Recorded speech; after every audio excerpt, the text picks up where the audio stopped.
Sir यहाँ पे आइए।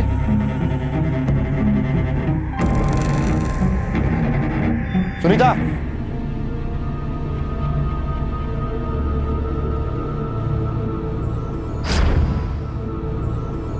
मैं अपने ससुराल से आज सुबह ही यहाँ पहुंची। किसी काम से आना पड़ा या? 1 महीने पहले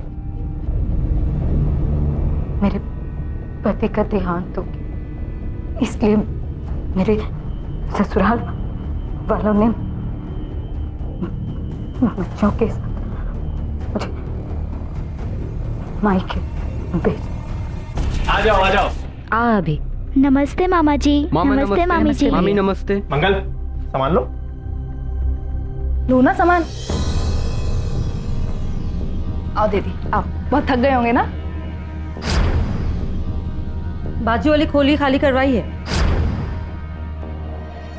थोड़ा गंदा है, अपने हिसाब से साफ करवा लेना। चलो चलकर दिखा देती हूँ, सामान वहीं रख दो। हम लोग सामान रखकर खाना खाकर जल्दी सो गए और उसके बाद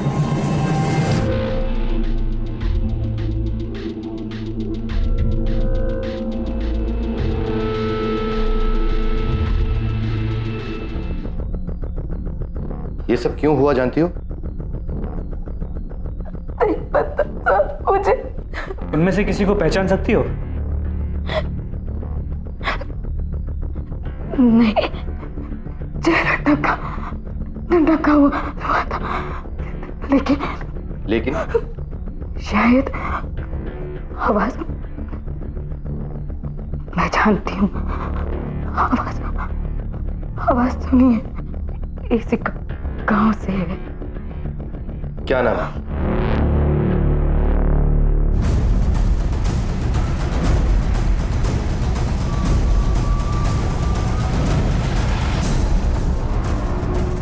क्या?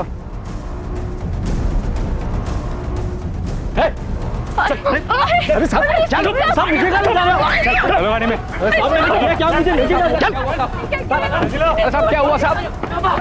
छोड़ो। साहब मैंने किया क्या साहब? चलो गाड़ी। चल। चलो बताइए ना।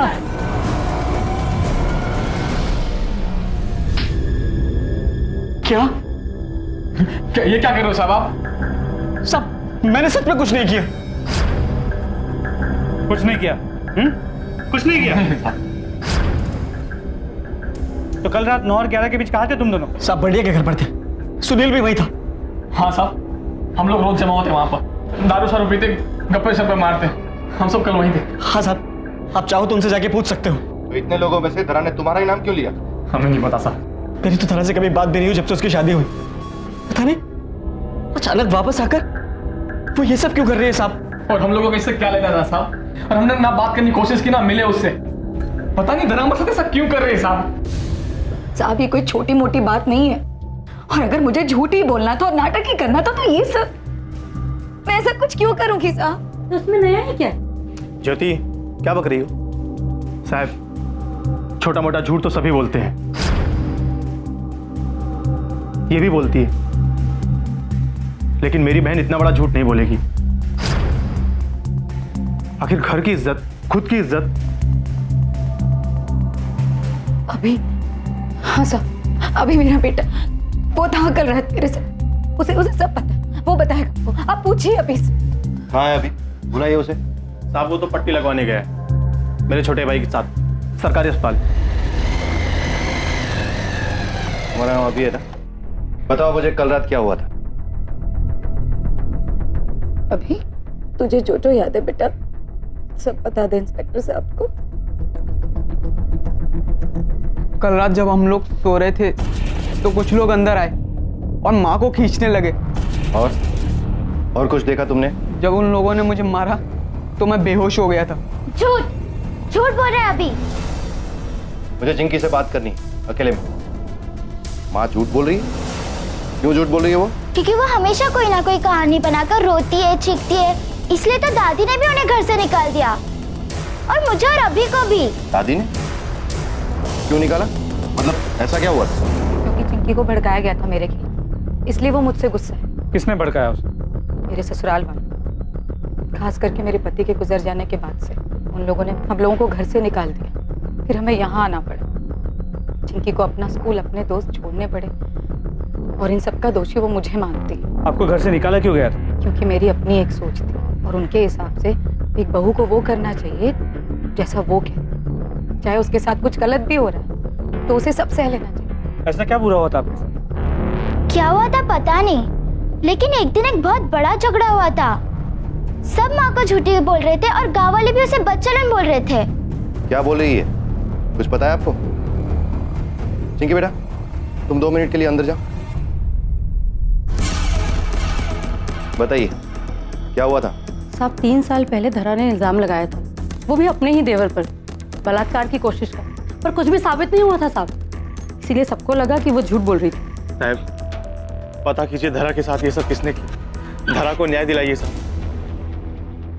पटेल, घर से बाहर ले जाने के बाद धरा के साथ क्या हुआ था ये उसके बेटे को तो पता ही नहीं। इसका मतलब उसकी गवाही तो कोई मायने रखती नहीं और उसकी बेटी तो कुछ नई कहानी कह रही है। सर उस जगह से जो खून के धब्बे मिले उसे फोरेंसिक लैब भेज दिया टेस्टिंग के। अगर वो खून धरा का ही है तो इतना तो साबित हो जाएगा कि वो वहाँ थी। यहाँ के और उसके ससुराल के गांव में जाकर सबसे पूछताछ करो। बखेड़ा खड़ा करना धरा की तो पुरानी आदत है। उसके ससुराल में क्या हुआ ये तो मैं नहीं जानती, लेकिन हाँ मैंने देखा है कि सबका ध्यान अपनी तरफ खींचने की बड़ी आदत है और खास तौर पे मर्दों का। चैन नहीं आता उसके बिना उसे। सर इसमें धरा की क्या गलती है? बचपन में फिर जब हम साथ में बड़े हुए सारी लड़कियों में सबसे ज्यादा सुंदर वही दिखती थी सर, और फिर उसी की वजह से सबका ध्यान उसी पर जाता था और उसी की वजह से कोई ना कोई बवाल मच जाती थी। उसमें सर धरा की कोई गलती नहीं है सर। साहब मैं इस गांव में तो नई आई हूँ, धरा का नाम तो मैंने कभी सुना भी नहीं था। हाँ पर जैसे वो वापस आने वाली है सुने तो लोगों में बहुत बातें होने लगी। कैसी बात है? शायद उसके आने से लोग नाखुश थे। क्यों नाखुश थे? वो तो नहीं पता। मेरे को अच्छे से पता था साहब, ये औरत जिधर भी जाएगी वहां मुसीबत पैदा करेगी। अरे साहब मुंह काला करना है तो खुद करे ना, हम शरीफ लोगों को क्यों फंसा रही है? इतना गुस्सा क्यों? तुम पे जबरदस्ती करने का इल्जाम लगाया इसलिए? साहब जबरदस्ती का गलत इल्जाम लगा इसलिए। अच्छा, तुम्हारे भाई से शादी के इतने साल बाद उसने तुम पे ये इल्जाम लगाया क्यों? साहब वैसे बोलना तो नहीं चाहिए लेकिन ऐसी औरतों का मन ना बहुत जल्दी भर, भाई साहब से भी भर गया होगा इसलिए मुझको डोल डालने लगी।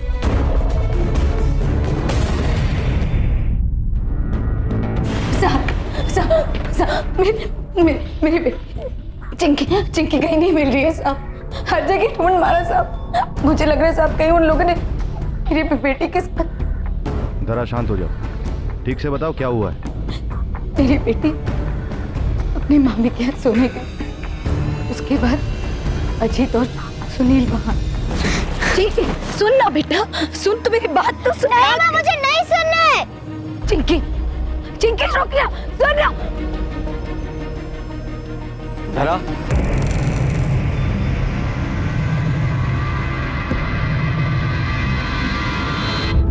तुम दोनों यहाँ देखो, मैं कह रही हूँ मैं चिल्ला दूंगी।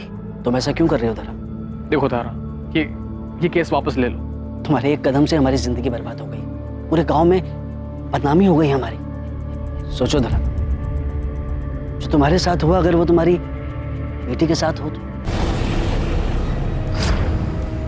नहीं मतलब अगर तुम्हारी बेटी को भी बिना कपड़ों के सारे गांव में घुमाया जाए बुरा लगेगा। केस वापस ले लो धरा, आखिर तुम्हारे परिवार का ध्यान तुम्हें ही तो रखना है ना?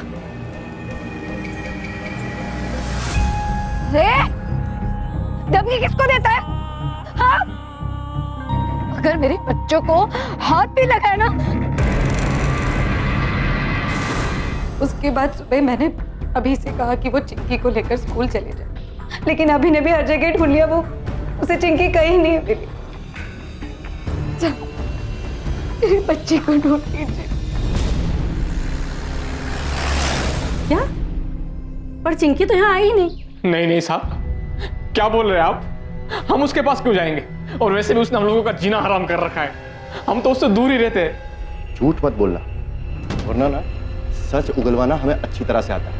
सब गए थे। साहब आप मुझे क्यों मार रहे हैं? आप लोग उसे क्यों धमकाएंगे? देख, हम जानते हैं कि तू आ गया। सुनील सब सच बोल चुका है, अब तू भी बोल दे कि क्यों गया था। देखो साहब, मेरे पास या फिर सुनील के पास धरा को नुकसान पहुंचाने का कोई कारण नहीं, लेकिन हाँ साहब, उसके घर वालों की बात शायद कुछ और रही। साहब आपको जो भी पूछना है ना, उसके घर वालों से जाकर पूछो। चिंकी सर, यहाँ छान मारा, कहीं नहीं मिली हो। लगता है गांव के बाहर ले गए उसे, या खुद भाग गई होगी। ठीक है, लेकिन आप ठीक से सर्च करो। चिंकी!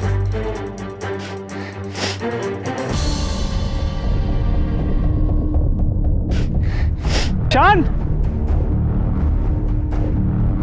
यहाँ आओ। कोई आवाज नहीं करेगा।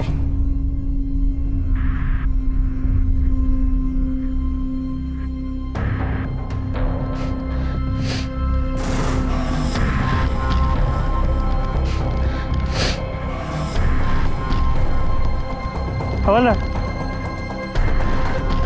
मटके निकालो।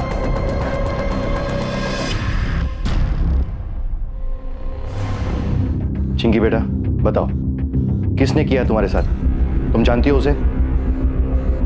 चिंकी बेटा बोल। इंस्पेक्टर साहब, मत छोड़ना उन लोगों को। तुमने किया है। क्या बोल रही है? तो बच्ची है, कुछ भी बोल रही है साहब। अगर वो झूठ बोल रही है तो भी सवाल यही उठता है, ये जो कुछ भी हुआ है वो बच्ची ने खुद ने किया है या किसी और ने? खैर जो भी है, बचेगा नहीं। साहब आप हमारी तरफ ऐसे क्यों देख रहे हैं? हमने थोड़ी ना कुछ किया है। सच क्या है वो जल्दी पता चल जाएगा। चलो पाटिल। सर आपको यकीन है बच्ची झूठ बोल रही है? साहब, मैं ये केस वापस ले रही हूँ। साहब, इसके अलावा मेरे पास और कोई दूसरा रास्ता नहीं। मेरे साथ जो हुआ है वो गलत हुआ है, लेकिन मैं अपने बच्चों को बचाने के लिए वो सब और 100 बार झेल सकती हूँ। भले आज चिंकी मुझसे नफरत करती है, लेकिन उसकी सुरक्षा के लिए मैं कुछ भी कर सकती हूँ, चाहे मुझे अपनी जान ही क्यों ना देनी पड़े। कुछ नहीं होने दूंगी। साहब, केस बंद कर दीजिए। देखो, जल्दबाजी मत करो। चाहिए तो सोचने के लिए एक दिन और ले लो। उसके बाद भी अगर तुम्हें लगता है तो हम केस बंद कर देंगे। ठीक है? जी सर।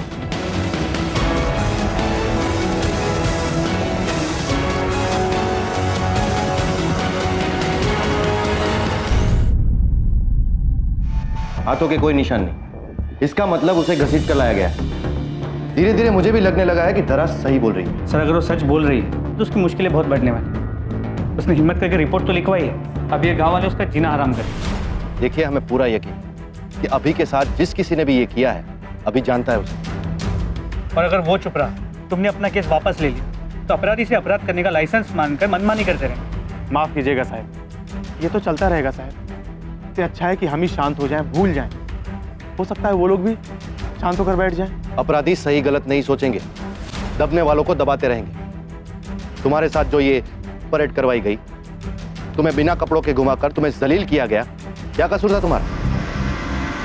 हाँ, मैं ये केस वापस नहीं लूंगी।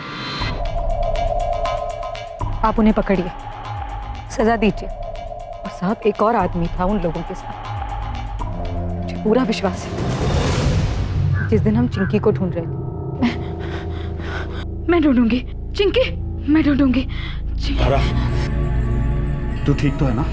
चिंकी मिली क्या? तू बिल्कुल भी चिंता मत कर, मैं हूं ना। बहुत फिक्र है रे मुझे तेरी। तुम्हारी हिम्मत कैसे हुई है? निकलो ऐसे, निकलो अभी के अभी। कहाँ जाऊं मैं? हाँ, मेरी जिंदगी, मेरी शादी बस एक दिखावा है। सच्चा प्यार तो मैं बस तुमसे करता हूं ना। क्यों नहीं की मुझसे शादी?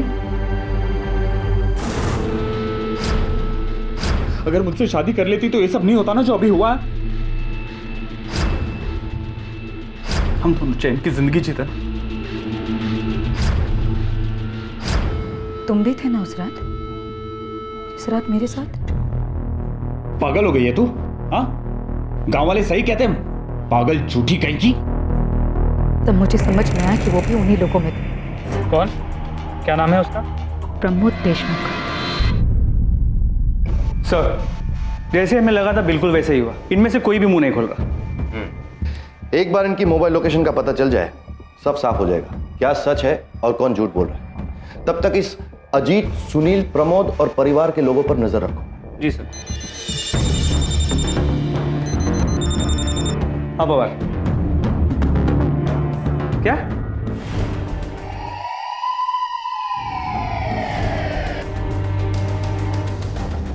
धरा कहाँ है? कुछ पूछा है तुमसे? हमें इन्फॉर्मेशन मिली है कि कल रात से वो घर नहीं आई। हाँ बात सही, लेकिन हमको नहीं। अब सुन, केस वापस ले ले और मामले को यहीं पे खत्म कर। हो गया ना? क्या होगा उससे? मेरे बच्चों को अकेला छोड़ देंगे? भैया मैं जिस दिन पहुंची हूँ उसी दिन ये आप ही बताइए ना कि क्या बिगाड़ा था मैंने किसी का। और मैं खुद नहीं आना चाहती थी, मेरे बच्चों को छत मिल जाए इसलिए आई हूँ। अपने खर्चे होने के बावजूद भी तुझे और तेरे बच्चों को सहारा दिया ना। पर आप लोगों ने अंदाजा लगा लिया क्यों भाग गई? आप दोनों को बड़ी फिक्र थी ना उसकी। पुलिस स्टेशन में कंप्लेंट तक नहीं लिखवाई उसके गायब होने की। साहब हम क्यों रिपोर्ट लिखवाएंगे? उसने हमें कम तकलीफें दी हैं क्या? जैसा भाई होने से तो ना होना बेहतर है। तकलीफ हो रही थी तुझे, भूल गया उसके साथ क्या हुआ था? सारे गांव में शर्मिंदा किया गया उसे। एक बात कान खोल के सुन लो, दुआ करो कि वो मिल जाए। अगर नहीं मिली ना तो तुम सबको बहुत तकलीफ होगी। गांव का चप्पा चप्पा छान मारो। मुझे नहीं लगता कि धरा जैसी बहादुर औरत अपने बच्चों को छोड़कर इस तरह से चली जाएगी। इस परेड केस के सारे सस्पेक्ट से फिर से पूछताछ करो, एक भी बचना नहीं चाहिए। हो सर। मेरा कहा? मुझे नहीं पता साहब, और वैसे भी उसे मैं क्यों गायब करवाऊंगा? मामला ठंडा पड़ गया था और उसे गायब करवा के मैं आग में क्यों घी डालूंगा? बताइए साहब, किस बात का बदला निकाल रहे हैं आप? हम पहले ही बहुत ज्यादा भुगत चुके हैं। ये उसकी कोई नई चाल होगी ताकि खुद तो भाग जाए और जाते जाते हमारा जीना हराम कर दे। मैं उसे बहुत प्यार करता था सर, फिक्र थी मुझे उसकी। मैं तो उसे सुख देना चाहता था, मैं उसके साथ ऐसा क्यों करूंगा sir? ST stand, railway station, यहाँ तक कि गांव में जितने लोग प्राइवेट गाड़ी का बिजनेस करते हैं सभी से पूछताछ की, किसी ने धरा को नहीं देखा। सर उसके फोटो को सर्कुलेट करवा दिया। हो ना हो, इन सस्पेक्ट्स का धरा की गुमशुदगी के साथ कोई ना कोई कनेक्शन तो जरूर है। सर अजीत और सुनील के बाद धरा से परेड करवाने का कोई मोटिव नहीं था, लेकिन उसके बाद जब धरा ने उन्हीं पे उंगली उठाई, सबसे बड़ा मोटिव उन्हीं के पास था। इसके अलावा कॉल रिकॉर्ड से पता चला है कि जब अभी पे हमला हुआ प्रमोद इस शहर में ही नहीं था, तो हो सकता है कि ये हमला उसने नहीं किया। और ये धरा का छोटा भाई मंगल, गुस्सा बहुत आता है उसे। हो सकता है गुस्से की वजह से उसने अपनी बहन को गायब करवा दिया हो। सर बात वहीं आगे रुक। इसके बाद धरा परेड करवाने का कोई मोटिव नहीं। धरा की बड़ी भाभी ज्योति, वो काफी नाखुश लग रही थी धरा के आने से। ये धरा की सास और देवर के मामले में कोई प्रोग्रेस? सर वहाँ भी पूछताछ, कॉल रिकॉर्ड्स भी चेक। उनके यहाँ से धरा के घर में या गांव में किसी को भी कोई फोन नहीं आया, तो मुझे नहीं लगता कि वो इन्वॉल्व है। पाटिल, ये सारा मामला परेड पर ही आकर अटकता है। जब तक ये पहली नहीं सुलझेगी मामला अटका रहेगा। सर ये records. Sir call triangulation records. Sir जिस दिन धरा पे परेड हुआ था प्रमोद वही मौजूद था। मगर अभी पर हमले के दौरान नहीं। और ये देखो, अजीत और सुनील परेड के दौरान भी मौजूद थे और अभी पर हमले के दौरान भी। ले क्या सालों? मुझे क्यों मार रहे हो साहब? जब से धरा हम पे केस किया मैं तो उससे दूर ही रहा साहब। फिर से वही कहानी। तेरे कॉल रिकॉर्ड्स बताते हैं जब धरा की परेड हुई तो उस वक्त वहीं पर था, और उस वक्त भी वहीं पर था जब अभी पर हमला हुआ। सच बोलेगा या खाल उधेड़ूं तेरी? बोल। हाँ सर, हाँ मैं गया था वहां पे जहां पे धरा को जबरदस्ती बिना कपड़ों के, लेकिन मैं नहीं जानता था वहां क्या होने वाला था। मुझे सिर्फ इतना बताया गया था कि गांव की शांति के लिए किसी को सबक सिखाना, किसी को डराना है ताकि वो गांव छोड़ के चला जाए। लेकिन जब बाहर जाके देखा तो वो धरा थी सर। और तू कहता है कि तुझे धरा से बहुत प्यार है। ये कैसा प्यार है तेरा? हाँ, इतने सारे गैर मर्द उसके साथ खेल रहे, उसकी इज्जत के साथ खिलवाड़ कर रहे, और तू देखता रह गया? सर वहां पे सब लोग पागल हो गए थे, जानवरों की तरह। अगर मैं वहां आवाज उठाता तो शायद वो लोग मुझे मार ही देते।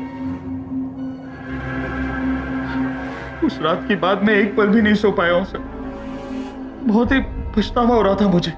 मैं तो उसकी मदद करना चाहता था, उसे सहारा देना चाहता था, लेकिन सर मुझे तो ये भी नहीं पता कि उसने आप लोगों को मेरे बारे में क्या बताया। जब उसे सबसे ज्यादा जरूरत थी ना तेरी, तू वहां खड़े खड़े तमाशा देख रहा। अब ये बता, ये जो परेड थी, इसका प्लान किसका? ये घटिया प्लान तेरा ही था ना? ऊपर से धरा को गायब करवा दिया तूने। नहीं साहब, मैंने धरा को गायब नहीं करवाया साहब, ना ही उसको बिना कपड़ों के घुमाने का प्लान मेरा था साहब। मैंने तो उसकी सिर्फ तैयारी की थी। सर हमारे पास इसके अलावा और कोई चारा नहीं था। धरा इतने सालों के बाद वापस आना चाहती थी। भैया मैं वापस आ रही हूँ, मैं अब यहाँ नहीं रह सकती। और वापस? इतने सालों के बाद? धरा, इतने सालों के बाद घर में थोड़ी मुश्किल तो होगी ना? नहीं भैया, आप बिल्कुल चिंता मत करिए। वो जो 2 एकड़ जमीन है मेरी, मैं उस पे काम करके कमा लूंगी भैया। ठीक है, ठीक है धरा, एक काम करो, तुम आ जाओ, फिर हम लोग बैठ के बात करते हैं, ठीक है? क्या भैया, क्यों बुलाया उसको? तो क्या करता? कानून के मुताबिक 2 एकड़ जमीन उसकी है, समझ गए? कौन सा हमें उसे जमीन देनी है? कुछ ऐसा करना है कि वो गांव छोड़ के जाने के लिए मजबूर हो जाए, समझ गए? वो 2 एकड़ जमीन जिस पे कानूनन उसका भी हक। लेकिन तुमने धरा की हिम्मत को कम आंकने की गलती की। वो भागी नहीं, डरी नहीं, उसने अन्याय का सामना किया और डटी नहीं। इसीलिए तुमने उसे झूठा साबित करने की कोशिश की, उसके कैरेक्टर पर कीचड़ उछाला। अरे तुमने तो एक बच्ची को भी नहीं छोड़ा, जिनकी को भी तुमने अपने प्लान का मोहरा बना लिया। और इतना सब कुछ करने के बाद भी जब तुम हार गए तो उसे अगवा करवा लिया। नहीं सर, ये सच नहीं है। हाँ साहब, हम लोग खुद हैरान थे जब वो वापस नहीं लौटी। सर अब इतना सच बता दिए, ये झूठ क्यों बोलेंगे सर? अरे जल्दी जल्दी चलो, सूरज सर पर आ गया है। लेकिन मालकिन साहब, अरे मालूम है, पर उनके आने तक रुक तो नहीं सकते ना। मैं हूं ना, तुम लोग काम शुरू कर। और सुनो, ठीक से काम करना, फिर से देखने आऊंगी मैं। अब चलो फावड़ा को तार निकालो। ताला? चाबी तो सिर्फ धरा के पास है, जाने कब आएगी और कब। एक काम करो, ताला तो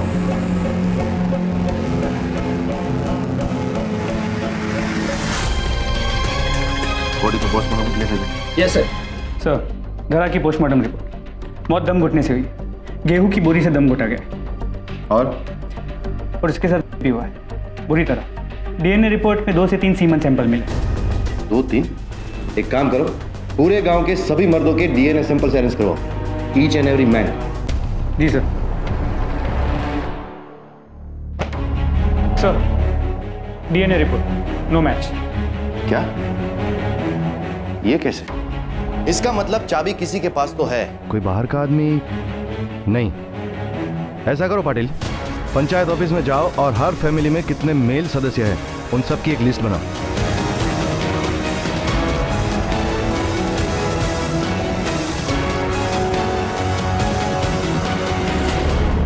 संजू, ये तुम्हारे मोबाइल से मिला है।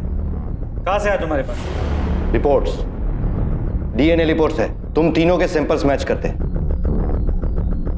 बताओ, सच सच बताओ, वरना हड्डी पसली एक करने में देर नहीं लगेगी। हाँ संजू ने बोला कि वैसे भी लोग उसे पागल बोलते हैं, और अगर बात बिगड़ जाती तो हम लोग बोल देते कि उसने उकसाया था हम तीनों को। इसलिए सर, हमने उसे मारने के बारे में नहीं सोचा, उसे वहीं छोड़ के चले गए। उन तीनों लड़कों ने अपने स्टेटमेंट में एक ही बात कही है कि उन्होंने धरा को वहीं पे छोड़ दिया था। किसी ने गोडाउन लॉक करने की बात तो की ही नहीं। और जब ज्योति वहां पर मजदूरों को लेकर पहुंची, गोडाउन लॉक था और उसे ताला तोड़वाना पड़ा। एग्जैक्टली। इसका मतलब चाबी किसी के पास तो है जिसने गोडाउन को लॉक किया है। पर ये दोनों तो बिल्कुल कन्फेस नहीं करते। एक गुंजाइश है पाटिल, उन तीनों लड़कों को फिर से बुला, बात करनी। हो सर। तुमने ट्यूशन से लौटते वक्त धरा का बलात्कार किया, तकरीबन 4-5 बजे। हाँ सर। और मौत हुई 8-9 बजे के आसपास। जो कुछ भी हुआ उसके बारे में तुमने किसी को बताया? कुछ पूछा है तुमसे? बताया था किसी को? मैं माँ को मारना नहीं चाहता था, यही अच्छा होगा माँ के लिए।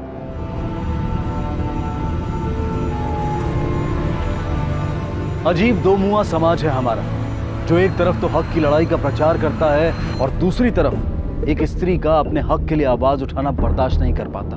हमारा समाज कायरता भरा वार करता है स्त्री के सबसे अहम तत्व पर, उसकी गरिमा पर, उसकी आबरू पर, उसके चरित्र पर। लेकिन ये सब क्यों हुआ? क्योंकि धरा ने अपना हक मांगा। पर इतनी कोशिशों के बाद भी धरा के गुनहगारों को सुख नसीब नहीं हुआ। उसके देवर को भी पुलिस ने गिरफ्तार किया और इन सभी को कानून ने उनके किए की सजा दी। मरकर भी धरा की जीत हुई, लेकिन बदकिस्मती से जीत का यह रास्ता धरा को उसके अंत तक ले गया। धरा और उसके जैसी अनेक महिलाओं की लड़ाई एक क्रांति है और इस क्रांति की लौ को जलाए रखना हम सबका कर्तव्य है। अब मैं अनूप सोनी आपसे विदा लेता हूं। फिर मुलाकात होगी अगले एपिसोड में एक और चौंका देने वाले केस के साथ।